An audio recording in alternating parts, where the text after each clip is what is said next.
na sana kung ma-shoot nila doon sa kanila yung points. Malapit na sana, pero ang hirap talaga maglaro pag mga ganito talaga football. Mahirap makakuha ng points. Yung anak ko lumabas. Yun. Lumabas siya. Tapos pumalit yung isa. Kanina pa kasi din yun. Kanina naglalaro.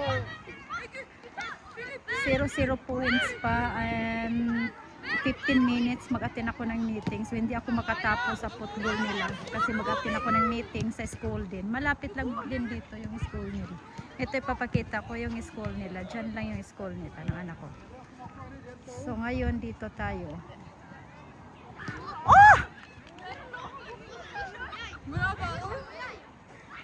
So almost lagi maraming beses na almost na nila makakuha ng points, pero ang hirap talaga makakuha ng points nito. Ngayon hindi naglalaro yung anak ko, nasa lab, pinalitan mo na siya kasi kanina pa siya. So yan po, lahat ng magagaling nandyan, pinasok maliban sa dalawa. Magaling yung mga violet yung sana ko, violet yung sana ko, violet yung ano sana ko. So lahat yan magaling yan, sobrang galing yan. Number 9 yung anak ko kasi number 6. Oh kamay,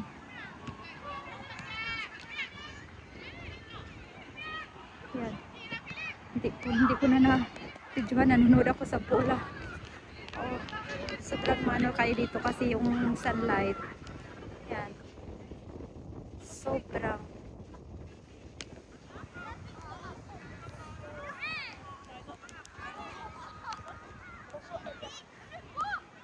Grabe ako pag nanonood ako ng ganito, nagsha-shout ako, grabe talaga. Pero nahihiya ako kasi hindi uso dito like sa Pilipinas kasi na talagang magsyagi tayo or ano. Dito talaga calm lang yung mga tao na para bang walang nangyayari. Magpalakpak lang sila pero hindi sila nag-aano ng mga kung ano-anong sinasabi or ano. Calm lang talaga sila at hindi pwede dito magsasabi ng mga bad words. Bawal na bawal. Kaya talagang calm lang sila. Yan. So ngayon, i-off ko na to kasi in 10 minutes mag-attend na din ako ng meeting sa school ng anak ko kasi PTA meeting din sa school nila. Mabuti na lang, malapit lang dito at nakapanood pa ako ng 30 minutes dito. So bye bye for now.